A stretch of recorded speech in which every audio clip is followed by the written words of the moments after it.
श्रीघटिकाचल हनुमत्स्तोत्रम् अतिपाटलवक्त्राब्जं धृतहेमाद्रिविग्रहम् आञ्जनेयं शङ्खचक्रपाणिं चेतसि धीमहि श्रीयोगपीठविन्यस्तव्यत्यस्तचरणाम्बुजम् दरार्यभयमुद्राक्षमालापट्टिकयायुतम् पारिजाततरुर्मूलवासिनं वनवासिनम् पश्चिमाभिमुखं बालं नृहरेर्ध्यानसंस्थितम् सर्वाभीष्टप्रदं नृणां हनुमन्तमुपास्महे। नारद उवाच स्थानानामुत्तमं स्थानं किं स्थानं वद मे पितः। ब्रह्मोवाच ब्रह्मन् पुरा विवादो भुन्नारायणकपीशयोः तत्तेऽहं सम्प्रवक्ष्यामि सावधानमनः शृणु। एकमासाद्वरदः साक्षाद्विमासाद्रङ्गनायकः मासार्धेन प्रवक्ष्यामि तथा वै वेङ्कटेश्वरः। अर्धमासेन दास्यामि कृतं तु परमं शिवम् घटिकाचलसंस्थानाद्धटिकाचलवल्लभः हनुमानञ्जनासूनु रामभक्तो जितेन्द्रियः।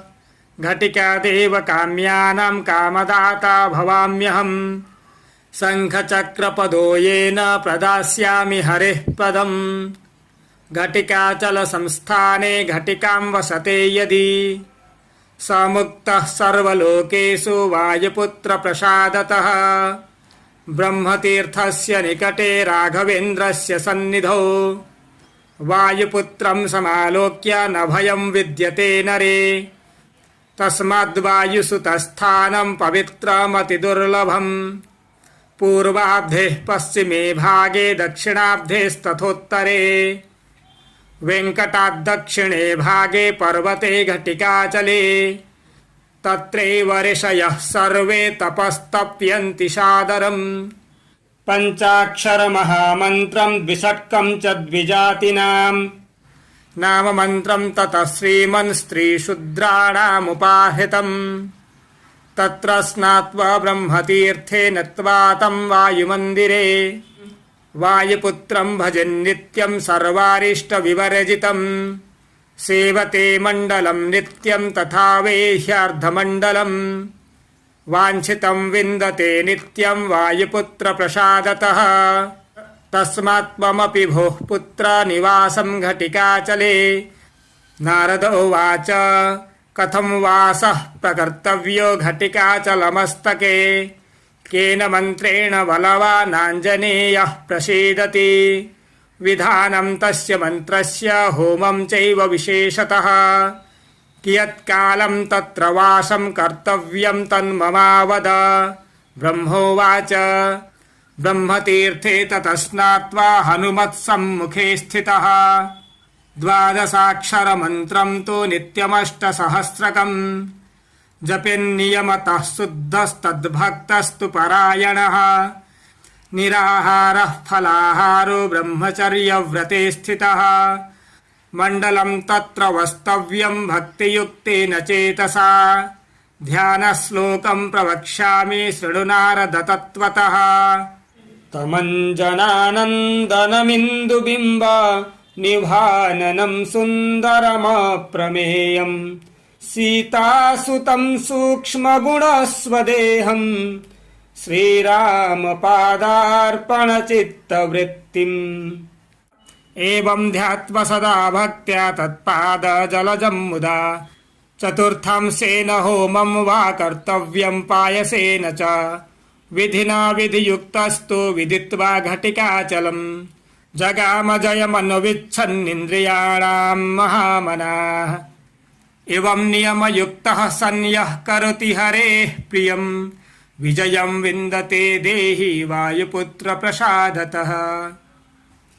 अतिपाटलवक्त्राब्जं धृतहेमाद्रिविग्रहम् आञ्जनेयं शङ्खचक्रपाणिं चेतसि धीमहि श्रीयोगपीठविन्यस्तव्यत्यस्तचरणाम्बुजम् दरार्यभयमुद्राक्षमालापट्टिकयायुतम् पारिजाततरुर्मूलवासिनं वनवासिनं पश्चिमाभिमुखं बालं नृहरेर्ध्यानसंस्थितम् सर्वाभीष्टप्रदं नृणां हनुमन्तमुपास्महे। नारद उवाच स्थानानामुत्तमं स्थानं किं स्थानं वद मे पितः। ब्रह्मोवाच ब्रह्मन् पुरा विवादो भुन्नारायणकपीशयोः तत्तेऽहं सम्प्रवक्ष्यामि सावधानमनः शृणु। एकमासाद्वरदः साक्षाद्विमासाद्रङ्गनायकः मासार्धेन प्रवक्ष्यामि तथा वै वेङ्कटेश्वरः। अर्धमासेन दास्यामि कृतं तु परमं शिवम् घटिकाचलसंस्थानाद्धटिकाचलवल्लभः। हनुमानञ्जनासूनु रामभक्तो जितेन्द्रियः घटिकादेव काम्यानां कामदाता भवाम्यहम्। शङ्खचक्रपदो येन प्रदास्यामि हरेः पदम् घटिकाचलसंस्थाने घटिकां वसते यदि स मुक्तः सर्वलोकेषु वायुपुत्रप्रसादतः। ब्रह्मतीर्थस्य निकटे राघवेन्द्रस्य सन्निधौ वायुपुत्रं समालोक्य न भयं विद्यते नरे। तस्माद्वायुसुतस्थानं पवित्रमतिदुर्लभम् पूर्वाब्धे पश्चिमे भागे दक्षिणाब्धेस्तथोत्तरे। वेङ्कटाद्दक्षिणे भागे पर्वते घटिकाचले तत्रैव ऋषयः सर्वे तपस्तप्यन्ति सादरम्।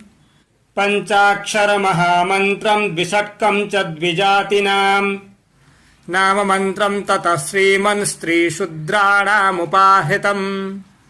तत्र स्नात्वा ब्रह्मतीर्थे नत्वा तं वायुमन्दिरे वायुपुत्रं भजन्नित्यं सर्वारिष्टविवर्जितम्। सेवते मण्डलं नित्यं तथा वेह्यार्धमण्डलम् वाञ्छितं विन्दते नित्यं वायुपुत्रप्रसादतः। तस्मात् त्वमपि भोः पुत्र निवासं घटिकाचले। नारद उवाच कथं वासः प्रकर्तव्यो घटिकाचलमस्तके केन मन्त्रेण बलवानाञ्जनेयः प्रसीदति। विधानं तस्य मन्त्रस्य होमं चैव विशेषतः कियत्कालं तत्र वासं कर्तव्यं तन्ममावद।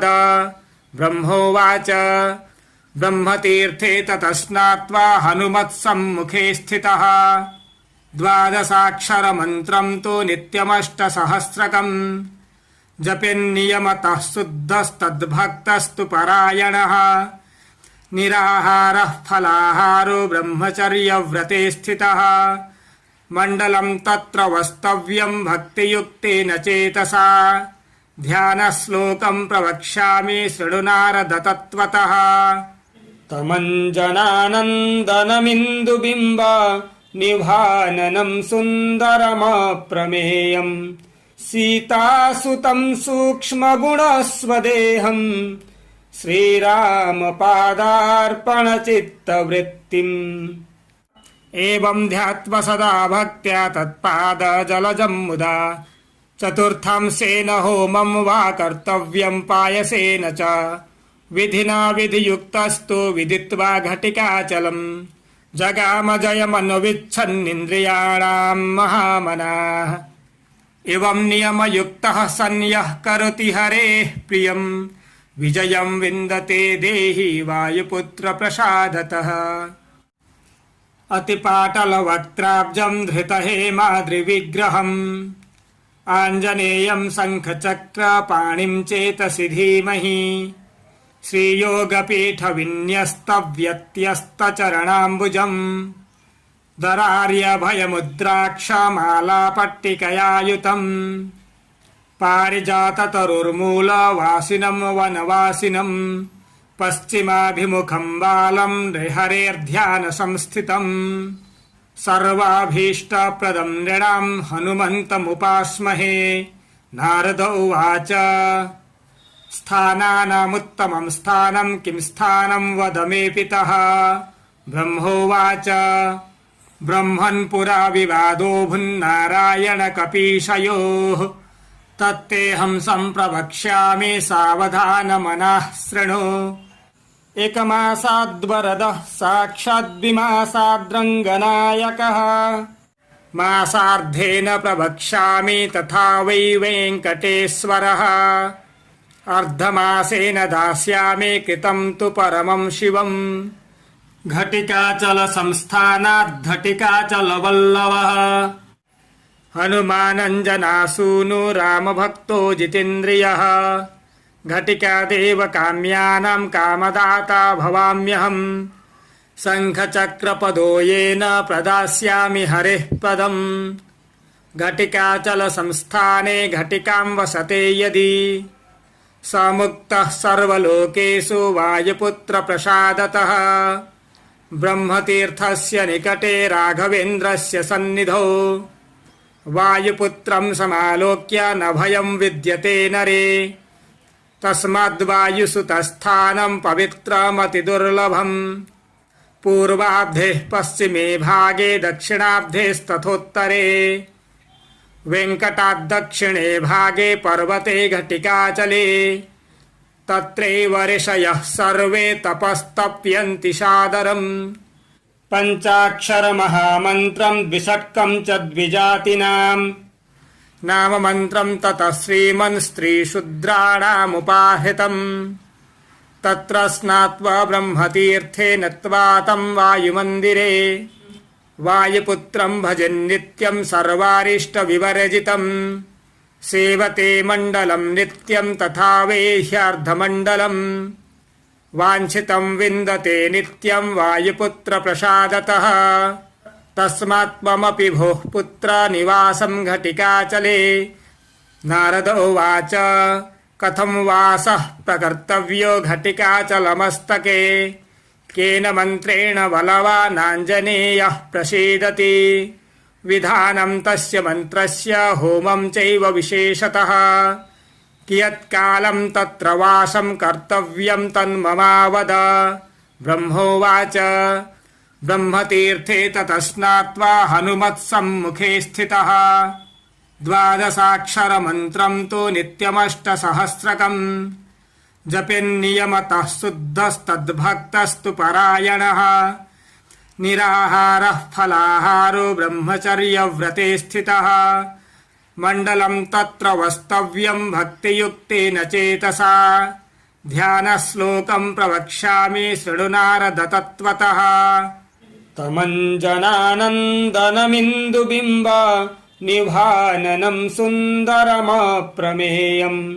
सीतासुतं सूक्ष्मगुणस्वदेहं श्रीरामपादार्पणचित्तवृत्तिम् एवं ध्यात्वा सदा भक्त्या तत्पादजलजं मुदा चतुर्थांशेन होमं वा कर्तव्यं पायसेन च विधिना विधियुक्तस्तु विदित्वा घटिकाचलम् जगाम जयमनुविच्छन्निन्द्रियाणां महामनाः एवं नियमयुक्तः सन् यः करोति हरेः प्रियं विजयं विन्दते देहि वायुपुत्रप्रसादतः।